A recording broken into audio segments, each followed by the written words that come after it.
Welcome to the Parenting Brief. I'm your host, Jessica Stewart-Gonzalez, an Arizona working mom and chief of the Office of Children's Health at the Arizona Department of Health Services.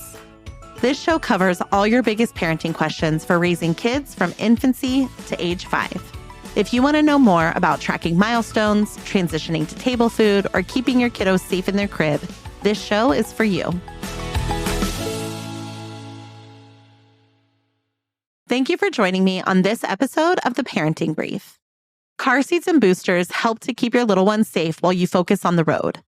Back in season 1, we covered when to use a rear-facing car seat, the lifetime of car seats, how to find the type that meets your family's needs, and where to shop for and install a car seat.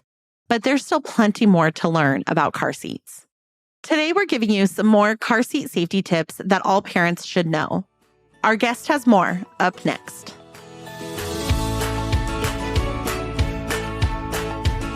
We're welcoming back Yomaira Castillo, the Injury Prevention Manager at the Arizona Department of Health Services. Thanks for coming back to the show, Yomi.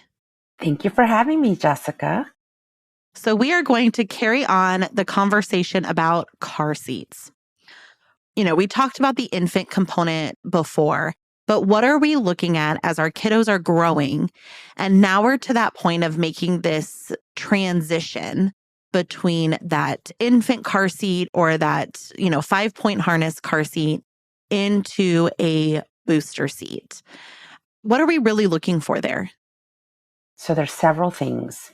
So before we go on, let me just be very clear that we want to try to keep our kids rear facing for as long as possible. That is the best way for them to travel. But when they do get to the height and weight maximum of the car seat they are using for the rear facing position, then it is time to move them into that forward facing position.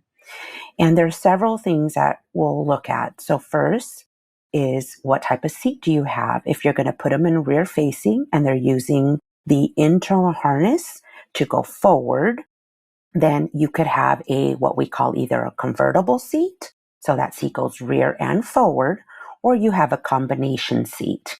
And that seat only goes in the forward facing direction.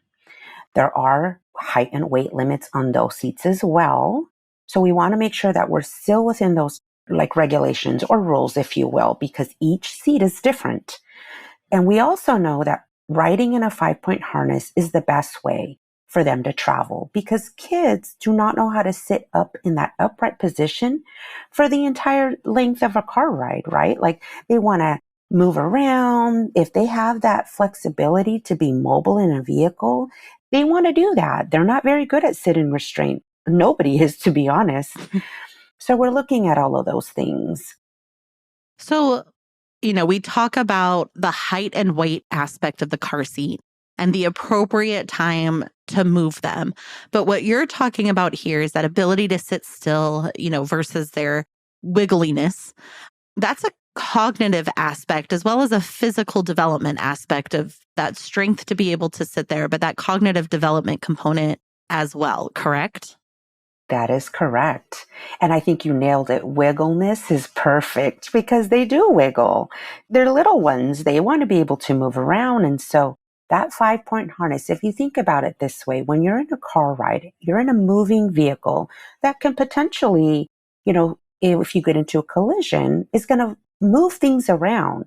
That 5-point internal harness, when they're forward facing as well as rear, is going to keep them in that upright seating position. So when there is a impact or a collision, as we call them, then they're in that nice upright seated position. So the harness needs to be tight.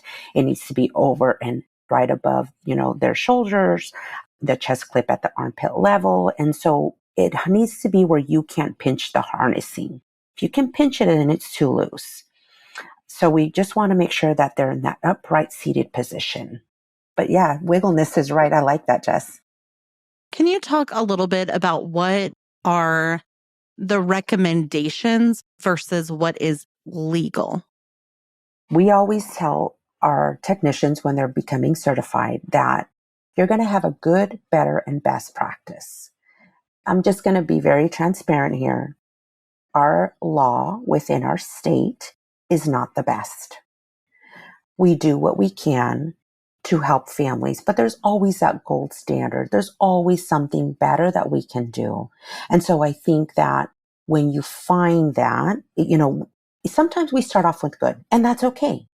That's quite all right, as long as you're meeting the minimum for whatever the situation is.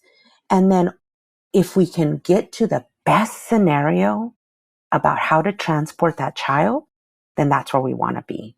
So there's, like everything, there's different levels. As a car seat technician and as an instructor, I'm telling you right now, I always shoot for best. That doesn't always come into play. Because there are situations where, I'm working with what I have. So for example, say a family pulls up and they are in a Honda Civic and there's 6 of them. You can't fit 6 people into a back of a Honda Civic. You fit 3 in the back, 2 in the front. What are you going to do with that other person? So there have been situations where we either figure out, is somebody else available to come pick them up? And that's kind of what I'm referring to. So we're not always going to be able to fix everything, but we're going to do the best that we can. Let's say maybe a family doesn't know whether or not they're doing what's best for their kiddos, and they go to their local fire department that has a car seat technician, and they're not doing things correctly or at that good level or that best level. Is there a risk in going and asking for that help at all? No, not at all. Our goal as public servants is to be able to help you. That's our goal. There is no risk. You're not going to get in trouble. Nothing's going to happen. You are simply wanting to be educated. Most of these locations do require you to make an appointment. So don't just show up to your fire department because you're going to walk up and there's going to be like, call this number to schedule an appointment. So look them up first before you go. But, there's absolutely no risk. And here's what I have found, because as a public servant, we always want to help people. Mm-hmm. And so even though we may not have, or they may not have a car seat or a booster seat to give you, they're going to do their hardest to be able to find you one and point you in the right direction. There's nothing wrong with asking for a little bit of help. Nothing at all. And I would encourage you to do so.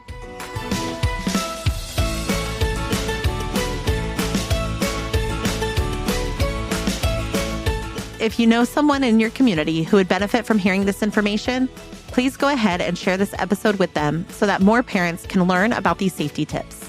And please give this episode a follow on the podcast player you're listening to right now. While you're there, please feel free to leave a review. We love hearing from our listeners. Until next time, this is Jessica. You've got this.